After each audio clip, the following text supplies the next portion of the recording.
Hallelujah, praise the lord. ঈশ্বৰৰ মহিমা ও গৌৰৱ হওক। প্ৰিয়সকল, আজি ঈশ্বৰ যীশুৱে প্ৰভু যীশুৱে আমাৰ বাবে সুন্দৰ দিন ও পৰিৱেশ আমাৰ কাৰণে প্ৰদান কৰিছে। তাৰ বাবে আমি ঈশ্বৰ যীশুক প্ৰতিটো মুহূৰ্তত আমি ধন্যবাদ দিয়াটো আমাৰ প্ৰয়োজন হয়। প্ৰিয়সকল, আহক আজি আমি এটা বাক্য আলোচনা কৰিম। ইয়ে হৈছে লোকে লিখা শুভবাৰ্তা 13 অধ্যায় 6 পৰা 9 পদলৈ আমি খন্তেক আলোচনা কৰিম। ইয়াত এনেদৰে লিখা আছে, ফলহীন ডিমৰু গছৰ দৃষ্টান্ত। পাছে তেওঁ এই দৃষ্টান্ত ক'লে, কোনো মানুহৰ দ্ৰাক্ষাবাৰীৰ মাজত ৰোৱা এজোপা ডিমৰু গছ আছিল। তাতে তেওঁ আহি তাৰ গুটি বিচাৰিলে, কিন্তু এটিও নাপালে। তেতিয়া তেওঁ বাৰীচোৱাক ক'লে, চোৱা, মই 3 বছৰ আহি এই ডিমৰু গছৰ গুটি বিচাৰি নাপাওঁ, ইয়াক কাটি পেলোৱা। ই কিয় ভূমিকো অকৰ্মণ্য কৰে? তাতে তেওঁ উত্তৰ দি তেওঁক ক'লে, হে প্ৰভু, এই বছৰো থাকিবলৈ দিয়ক। ইয়াৰ চাৰিওফালে খানি সাৰ দিওঁ। পাছে যদি গুটি নধৰে তেন্তে ভালেই, নহ'লে ইয়াক কটাই পেলোৱাব। আমেন। আজি এই বাক্যৰ জৰিয়তে ঈশ্বৰ যীশুৱে প্ৰত্যেক বিশ্বাসীক আহ্বান কৰিছে, আদেশ প্ৰদান কৰিছে যে আমি মন পালটোৱা আমাৰ প্ৰয়োজন আছে। প্ৰিয়সকল, ইয়াত আমাক কোৱা হৈছে যে কোনো মানুহৰ দ্ৰাক্ষাবাৰীৰ মাজত ৰোৱা এজোপা ডিমৰু গছ আছিল, অৰ্থাৎ গাৰ্ডেন, দ্ৰাক্ষাবাৰী। এই দ্ৰাক্ষাবাৰী অৰ্থাৎ আমাক চাৰ্চক তুলনা দিয়া হৈছে। দ্ৰাক্ষাবাৰী অৰ্থাৎ চাৰ্চক তুলনা দিয়া হৈছে।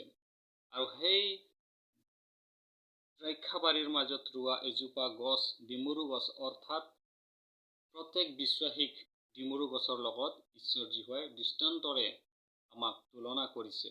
এই দ্ৰাক্ষাবাৰীৰ মাজত ৰোৱা এজোপা ডিমৰু গছ অৰ্থাৎ চাৰ্চত থকা প্ৰত্যেক বিশ্বাসীসকলক আজি এই দৃষ্টান্তৰে ঈশ্বৰ যীশুৱে বুজাব বিচাৰি আছে। বাৰীচোৱা অৰ্থাৎ প্ৰভু যীশু খ্ৰীষ্ট আৰু যিসকল চাৰ্চৰ পাষ্টৰ আৰু যিবিলাক লিডাৰ হয়, তেওঁবিলাকক আজি সেই বাৰীচোৱা হিচাপে ৰিপ্ৰেজেণ্ট কৰা হৈছে। প্ৰিয়সকল, আজি আপোনাৰ আৰু মোৰ জীৱনত আজি ৰিপেণ্ট আছেনে নাই, মন সলনি হৈছেনে নাই, এইটো আমি প্ৰত্যেকে আমি নিজকে জাজ কৰা উচিত। প্ৰিয়সকল, আজি কোৱা হৈছে যে প্ৰভু যীশুৱে আহিব আৰু আমাক তেওঁ আমাৰ পৰা ফল বিচাৰিব। আমি সেইটো সময়ত আমি কি ফল ঈশ্বৰ যীশুক আমি আগবঢ়াব পাৰিম? প্ৰিয়সকল, আজি প্ৰত্যেক বিশ্বাসীক সৰু বৰ সকলোৰে এদিন বিচাৰ হ'ব, আৰু সেই বিচাৰৰ স্থানত আমি থিয় হৈ ঈশ্বৰৰ আগত আমি নিজকে আমি নত কৰিব লাগিব, আৰু আমাৰ যি ফল আমি পৃথিৱীৰ পৰা নিম সেইটো আমি ঈশ্বৰ যীশুৰ আগত আমি উপস্থাপন কৰিব লাগিব। প্ৰিয়সকল, সেয়েহে আমি প্ৰত্যেকে আজি নিজৰ মন, নিজৰ হৃদয় সলনি কৰি আমি ঈশ্বৰৰ কাষত আমি চাপি যোৱাৰ প্ৰয়োজন। কাৰণ প্ৰভু যীশুৰ আগমনৰ কাল নিচেই ওচৰ। প্ৰিয়সকল, সেয়েহে আজি ঈশ্বৰ যীশুৱে আপোনাক আৰু মোক এটা সুন্দৰ সময় দিছে মন সলনি কৰিবৰ অৰ্থে, আৰু ঈশ্বৰৰ কাষত চাপি যোৱাৰ অৰ্থে ঈশ্বৰ যীশুৱে এটা সুন্দৰ সময় আমাক দিছে। এই সময়খিনিত যদি আমি ঈশ্বৰৰ কাষত যদি চাপি যাওঁ, ঈশ্বৰে নিশ্চয় আমাক আশীৰ্বাদ কৰিব, ব্লেছিং কৰিব, আৰু তেওঁৰ চৰণত তেওঁ আমাক স্থান দিব।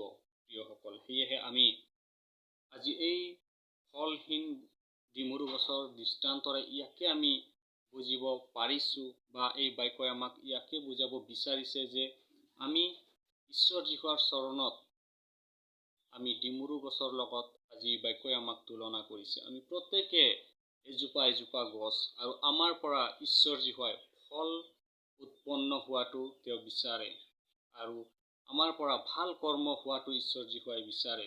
আজি এই বাক্যত কোৱা হৈছে যে যি গছে ফল নধৰে সেইটো কাটি জুইত পেলোৱা হ'ব বুলি আমাক বাক্যত কোৱা হৈছে। সেয়েহে আমি যদি চাওঁ, মুঠি 3 অধ্যায় 10 পদত এনেদৰে লিখা আছে, এতিয়াই গছৰ গুৰিত কুঠাৰ লাগি আছে, এই হেতুকে যি গছে ভাল গুটি নধৰে তাক কাটি জুইত পেলোৱা হ'ব। প্ৰিয়সকল, আজি যি গছত গুটি নধৰে, সেই গছজোপা বাৰীচোৱাই বা গৃহস্থই কেতিয়াও নাৰাখে, সেই গছজোপা কাটি তেওঁ জুইত পেলাই দিয়ে, অৰ্থাৎ কাটি সেই স্থানৰ পৰা আঁতৰাই দিয়ে। সেইদৰে আমাৰ পৰা ঈশ্বৰ যীশুৱে ফল বিচাৰিছে, আমাৰ পৰা ঈশ্বৰ যীশুৱে ভাল কৰ্ম বিচাৰিছে। সেয়েহে আমি প্ৰত্যেকে ঈশ্বৰ যীশুৰ চৰণত চাপি যোৱা প্ৰয়োজন, আমি নিজকে সলনি কৰাৰ প্ৰয়োজন আছে প্ৰিয়সকল। আহক আজি যি বাক্য ঈশ্বৰ যীশুৱে আমাক দিছে, সেই বাক্যৰ জৰিয়তে আমি চলি যাওঁ হওক আৰু নিজৰ মন হৃদয় সলনি কৰি প্ৰভুৰ কাষত আমি থিয় হওঁ হওক। আজি এই বাক্যৰ যোগেদি ঈশ্বৰে সকলোৰ জীৱনত প্ৰচুৰ পৰিমাণে আশীৰ্বাদ দান কৰক। আমেন।